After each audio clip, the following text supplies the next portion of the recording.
Oke, assalamualaikum warahmatullahi wabarakatuh. Ketemu lagi dengan saya, Pak Maul. Pada kesempatan kali ini, saya akan membacakan sebuah buku yang berjudul "Seni Berbicara pada Anak: Panduan Mendidik Anak Tanpa Ngegas".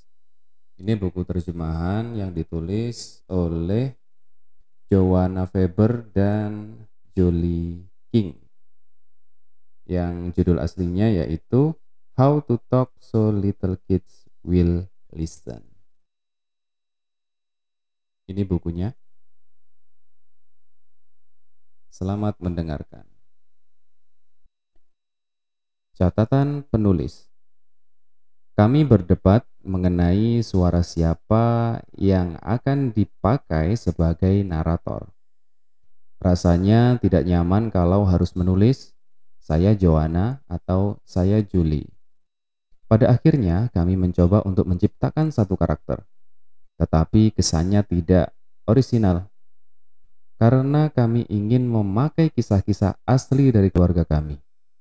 Seperti yang Anda lihat, kami berusaha untuk menulis dengan suara kami masing-masing.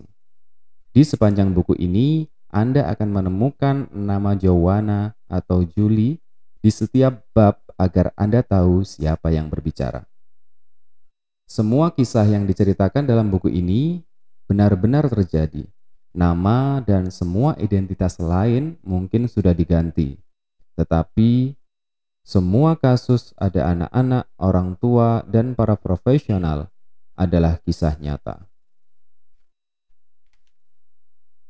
Bagian 1. Kotak peralatan penting. Bab 1. Peralatan untuk menangani emosi. Ada apa dengan perasaan? Saat perasaan anak-anak tidak baik, mereka tidak bisa berperilaku baik. Joanna. Kebanyakan orang tua yang mengikuti pelatihan saya merasa tidak suka hal ini, membantu anak-anak untuk mengatasi perasaan mereka. Mereka lebih suka sesi kedua, membantu anak-anak melakukan apa yang Anda suruh. Kami bukannya tidak peduli pada apa yang anak-anak rasakan, tetapi ini bukan prioritas pertama yang umumnya dimiliki para orang tua yang kelelahan. Jika mereka melakukan apa yang disuruh, segalanya akan berjalan mulus dan semuanya senang. Masalahnya adalah tidak ada jalan pintas untuk mendapatkan anak-anak yang bisa diajak bekerja sama. Anda mungkin bisa mencoba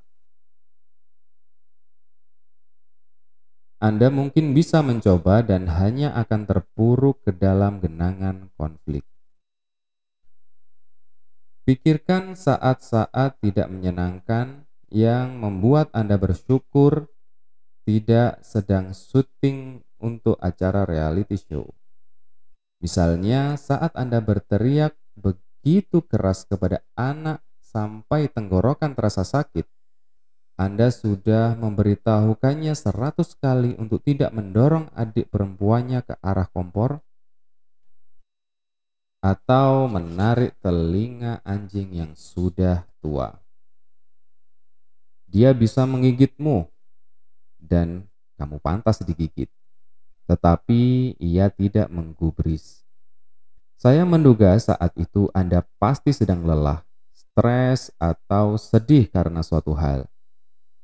Jika kejadian itu terjadi saat Anda lebih ceria, Anda pasti dapat menunjukkan anugerah di tengah tekanan. Mungkin Anda akan menggendong si kecil sambil menciumnya, menggendong si anjing yang menderita sambil menggaruk bawah dagunya, atau mengalihkan perhatiannya dengan tawa kecil. Jadi apa artinya? Intinya adalah kita tidak dapat bersikap baik saat perasaan kurang baik. Demikian pula anak-anak. Mereka tidak bisa bersikap baik saat perasaannya tidak baik. Jika kita tidak lebih dulu peduli kepada perasaan mereka, kesempatan kita untuk mengajaknya bekerja sama akan semakin sedikit. Setelah itu, kita hanya akan menggunakan kekuatan. Dan saat kita memilih menggunakan kekuatan fisik di saat darurat, seperti menariknya dari lalu lintas yang padat, kita akan benar-benar berurusan dengan masalah perasaan ini. Jadi, mari kita gali lebih dalam.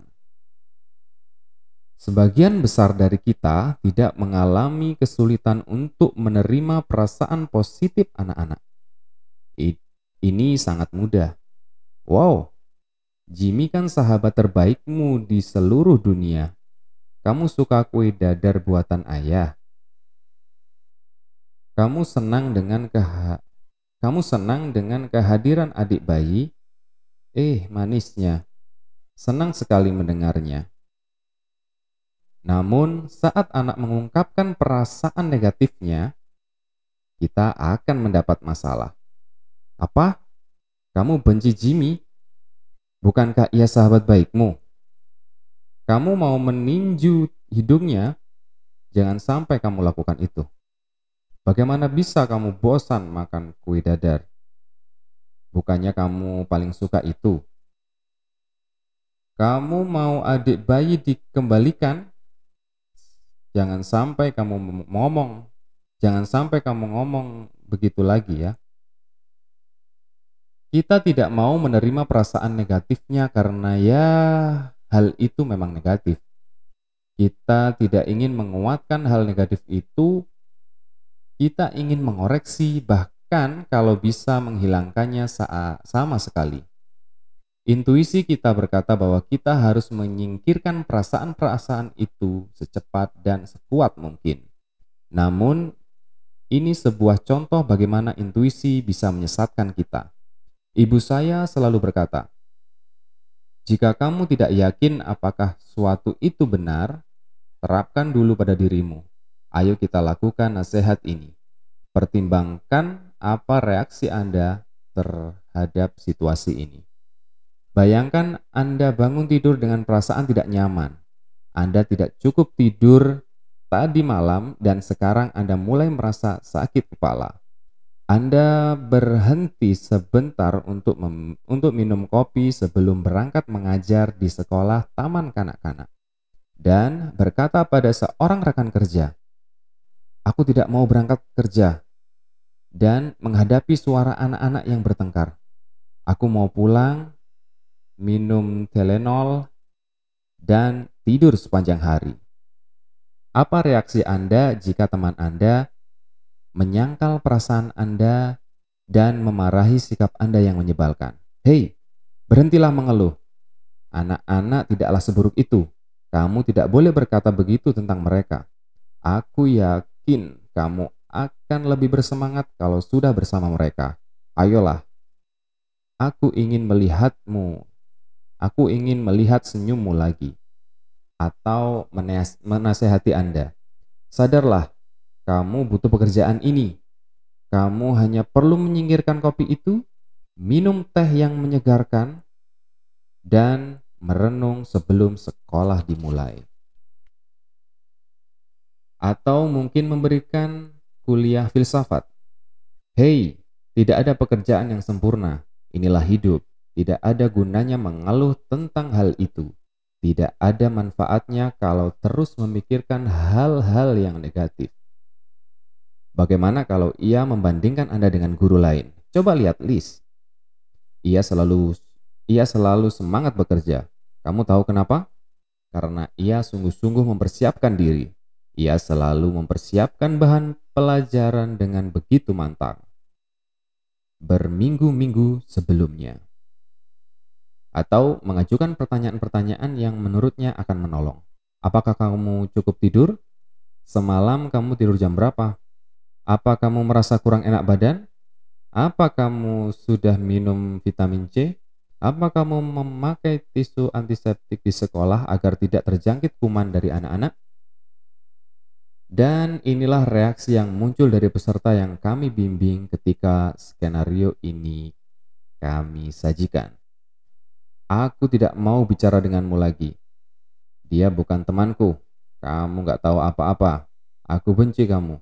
Pergi, diam. Aku tidak akan pernah menceritakan masalahku lagi." Mulai sekarang, aku akan simpan semua masalahku sendiri. Aku merasa bersalah telah memutuskan hal ini. Aku bertanya-tanya mengapa aku tidak bisa menangani anak-anak ini. Aku merasa kasihan. Aku benci Liz. Aku merasa senang. Aku merasa sedang diinterogasi. Aku merasa dihakimi. Kamu pasti berpikir aku bodoh. Aku tidak bisa berbicara keras-keras. Aku beritahu huruf depannya S. Kamu. Tanggapan yang terakhir diungkapkan dengan kadar kebencian yang kuat. Kadang terjadi saat seseorang menyangkal perasaan negatif kita. Dalam kondisi seperti ini, kita bisa berubah dari tidak senang menjadi marah besar. Begitu juga dengan anak-anak kita. Mereka juga bisa bersikap demikian. Jadi, kata-kata seperti apa yang bisa menolong kita dalam situasi seperti ini? Dugaan saya, kegemaran Anda akan diredakan bila seseorang mau mengakui dan menerima perasaan-perasaan Anda. Oh, rasanya memang tidak enak kalau harus bekerja saat sedang tidak sehat. Apalagi kamu bekerja dengan anak-anak. Apa yang kita butuhkan sekarang adalah badai salju ringan atau angin ribut kecil agar hari ini sekolah diliburkan. Saat perasaan mereka diakui, maka orang-orang akan cenderung merasa lega. Ia mengerti saya merasa lebih baik. Sepertinya masalah saya tidak terlalu buruk. Mungkin saya bisa menanganinya. Apakah kita bisa berbicara dengan anak-anak seperti ini? Mengoreksi, memarahi, menginterogasi, dan menguliahi mereka, khususnya saat mereka mengekspresikan perasaan negatif. Kelompok kami mengemukakan banyak contoh dengan mudah. Berikut adalah yang paling sering terjadi. Penyangkalan perasaan. Sebenarnya kamu tidak membenci sekolah. Kamu akan merasa senang setelah berada di sana. Kamu suka bermain dengan mainan blok, bukan? Adakah anak yang menanggapi begini? Oh iya, ibu benar. Ibu baru saja mengingatkanku bahwa aku suka sekolah. Filosofi. Lihatlah sayang, hidup itu tidak adil. Kamu harus berhenti berpikir, dia mendapatkan lebih banyak, dia lebih baik dariku. Kemungkinan besar anak itu akan menjawab, ah iya, tadi aku sedih sekali. Tapi begitu ayah menjelaskan bahwa hidup itu tidak adil, sekarang aku merasa jauh lebih baik. Terima kasih ayah. Pertanyaan, kenapa kamu malah melempar pasir saat aku melarangmu untuk melakukannya? Anak mana yang akan berkata, kenapa aku tadi bersikap begitu? Rasanya tidak ada alasan tepat untuk itu. Terima kasih sudah menunjukkannya. Ini tidak akan terjadi lagi. Perbandingan.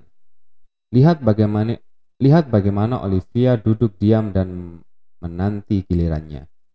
Anak mana yang akan berkata, ya ampun, aku akan berjuang untuk menjadi seperti Olivia. Ini lebih terdengar seperti ia akan memukul kepala Olivia keras-keras. Ceramah. Kenapa kamu selalu bermain saat saudaramu baru mulai memainkannya? Padahal semenit yang lalu kamu tidak berminat memainkannya. Kamu hanya ingin merebut mainan itu darinya. Itu tidak baik.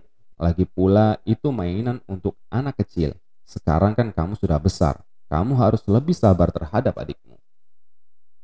Dan anak mana yang merespon begini? Teruskan, Bu. Aku belajar banyak dari nasihatmu. Beri aku waktu untuk mencatatnya di iPad agar bisa membacanya lagi. Oke. Saya mendengar Anda berkata, tapi kita biasanya lebih mudah berempati dengan orang dewasa. Orang dewasa biasanya lebih beradab. Anak kecil belum bisa begitu. Mereka juga belum bisa berpikir logis. Teman-teman saya tidak akan membuat saya terjaga di malam hari. Setidaknya kebanyakan dari mereka.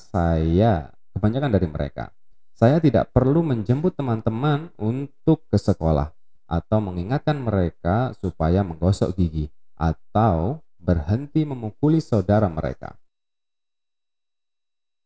Menganggap anak sebagai orang dewasa tidak akan mengubah apapun. Dan jika ada seorang dewasa yang bersikap seperti anak saya, maka persahabatan kami tidak akan lama. Baiklah, saya mengerti sekarang. Kita tidak dapat memperlakukan anak-anak seperti memperlakukan teman kita yang dewasa. Namun, jika kita mengharapkan kerjasama mereka dan bukannya kebencian, kita harus memakai cara yang sama dan prinsip yang benar, yakni mengakui perasaan seseorang yang sedang terpuruk. Mari buka kotak peralatan kita dan lihat bagaimana kita dapat memodifikasi alat yang ada agar sesuai untuk anak kecil. Berikut yang bisa saya bacakan di bab pertama ini. Kita lanjut ke sesi yang kedua di video selanjutnya. Terima kasih. Assalamualaikum warahmatullahi wabarakatuh. Lifelong learning.